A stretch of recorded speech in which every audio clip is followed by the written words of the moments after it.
Hello guys, welcome to my channel. So бізде бүгін енді 5-ші сабақ, тегін 5-ші сабақ.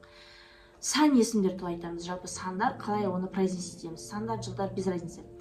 Так, let's start. Екінші бет, иә. Мына жерде сіздер көріп тұрсыздар. 1-ден 10-ға дейін понятно. 1, 2, 3, 4, 5, 6, 7, 8, 9, 10. 11, 12. Енді 13-тен бастап 10 жалғаймыз. 13, 14, 15, 16, 17, 18, 19, 20. 20-дан кейін уже 10 жалғаймыз. 30, 40, 50, 60, 70, 80, 90, 100. 100, 100 немесе 100, тоже 100, 1000, 100 мың, 100,000 кете береді ары қарай. Мына жерде байқасаңыздар қиын емес. 13-тен бастап 10 жалғайсыздар, 19-ға дейін, 20-дан бастап 90-ға дейін 10 жалғайсыздар. Келесі. Егер де сіздер өзіңіздің телефон нөміріңізді айтқыңыз келсе, сіздер Қазақстанда айтылатындай 8701 деп айтпайсыздар. Каждый санды бір біртіндеп айтасыздар. Мысалы 8, 7, 0, 2, немесе егер екі сан кездессе, мысалы 22 болса, double деп айтасыздар. Double дегеніміз двойной деген сөз. Мысалы 22 кездессе, double 2 дейсіздер. 66 кездессе, double 6 дейсіздер. Ал егер 0 кездессе, 0-ді 0 деп айтуға болады, немесе O деп айтуға болады. 2-0 болса, мысалы 700 дегенді былай айтасыздар. 7, double O, немесе double 0 деп айтасыздар. Сол бөліп айтасыздар. Жылға келетін болсақ, 2001-ден 2009-ға дейін add қосасыздар. Мысалы, картинкада көріп тұрғандай, презентацияда көріп тұрғандай, 2005, 2005, 2003, 2007. Яғни 2005, 2000 және 5, 2000 және 3, 2000 және 7. Келесі жыл. 1957-ні біз бөліп айтамыз. Бірінші 19 айтамыз, кейін 57-ні айтамыз. 1957. 1023. 23. Next. Бөлшекке келетін болсақ. Сіздерде ағылшын тілінде еще реттік сандар бар. Бөлек картинка қойып қоямын. Скрин жасасаңыздар болады. First, бірінші. Second, екінші. Third, үшінші, и солай кете береді. Seventh, fifth кете береді. Ол бірінші, екінші, үшінші, төртінші, бесінші жалғаулар. Бұл жерде мысалы 1/3, иә? 3-тен 1. 3 and 2. Келесі. 3 and 2, 7, иә? Point дегеніміз бөлшек. Немесе note, немесе 0 дегеніміз 0.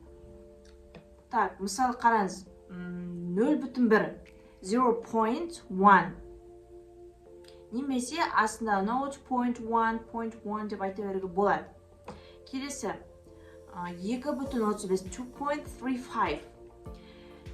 Енді уақытқа келетін болсақ, ағылшын тілінде AM, PM деген бар. AM түнгі 12-ден күндізгі 12-ге дейін AM. PM күндізгі 12-ден бастап түнгі 12-ге дейін PM сіздерде. Так, енді сағатқа келетін болсақ, мына жерде көріп тұрсыздар, иә? To дегеніміз қалды, past дегеніміз кетті. Ағылшын тілінде past simple деген бір. Өткен шақ. Вот past деген өтіп кетті, кетті. To әлі бар. Сосын ағылшындықтарда 15 минут кетті, 15 минут қалды, 30 минут деп айтпайды. Олар айтады, 15 минут кетті болса, quarter past болады. 15 минут қалды болса, quarter to. Яғни 15 дегеніміз quarter деп айтады. Ал 30 минут дегеніміз half past, яғни жарты минут, я? Half past, жарты минут. Ровно болса, около. Яғни quarter ол сіздерде 15 минут қалды болса, quarter to, кетті болса, quarter past. Енді мен жерге қараңыздар. Мына o'clock дегеніміз ровно 12-ні көрсеткен кезде ровно сағат o'clock, иә?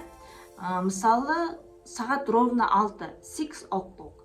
Енді 6-дан 5 кетті болса, 5 past болады. 15 минут кетті болса, 15 деп айтпайсыздар, quarter past дейсіздер. 30 минут болса half past дейсіздер. Сосын ағылшындықтарда сағатты айтқан кезде 25 минут, 35 минут кетті, 40 минут кетті, 45 минут кетті деп айтпайды. Мынау to деген сторонаны көріп тұрсыздар ма? To деген сторонада уже сіздер 25 қалды, 20 минут қалды, 15 минут қалды, 10 минут қалды, 5 минут қалды деп айтасыз. Ни в коем случае 50 минут кетті деп айтпайсыздар. Сағат прям бөлініп тұр ғой, мына 30 минутқа келген кезде болды. Ары қарай сіздер пастты қолданбайсыздар. Еще пасттан кейін уже байқап тұрсаңыздар 25 минут қалды, 20 минут қалды, 10 минут қалды, 15 минут қалды, болды. Quarter to 15 минут қалды. Түсінікті деп ойлаймын, бірақ мен сағатқа бөлек не түсіру керек болған сабақ. Өте андай шатасатын сабақ. Мына астында тұр. Мынаны комментарийға жазып кеттіңіздер, мен тексерем. Мысалы 2-ден 10 минут кетті, я? 2, 14 бізде 2, to past кетті, past 10. Көрдіңіздер ме? 2-ден 10 минут кетті. Ал егер 9 ең соңғысына қараңыздар, 9:50 деп тұр, 9-дан 50 минут кетті деп айтпайсыздар. Өйткені бұл to-дің сторонасында, я? Яғни 9-дан 50 минут кетсе, 10-ға 10 минут қалды деп айтасыздар. Түсінікті ма? Комментарий жазып кеттіңіздер, осы қалай болатын.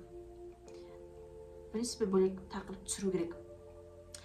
Келесі, мына жерде ағылшын тілі британский, американский болып бөлінеді. Екеуінің разницасы бар. Это как біздегі сияқты южанилерді біз иногда түсінбейміз, олар иногда біз түсінбейміз. Сол сияқты оларда да диалекттер бар өздерінің арасында. Bill, там, чек оларда, наларда чек деген сияқты Америкада.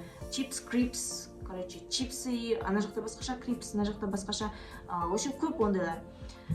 Мынау енді отличиясы.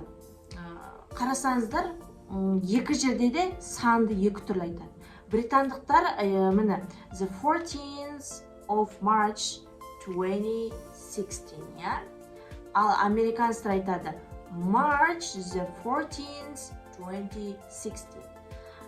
Байқатсаңыздар, американецтер айды бірінші қояды, а британецтер айды кішкене жылдың қасына қарай қойып қойған. Бұны просто скрин жасасаңыздар болады, для себя оқып жасаңыздар болады. Вот, в принципе, осы. Так, келесі, мына математический терминдер, в принципе, просто скрин нужно сделать, кімге керек. Circle, triangle, там плюс-минус. Сол сіздерге сабақ түсінікті деп ойлаймын. Сандар осы, вот насчет сағатқа келген кезде бөлек тема бізде болады.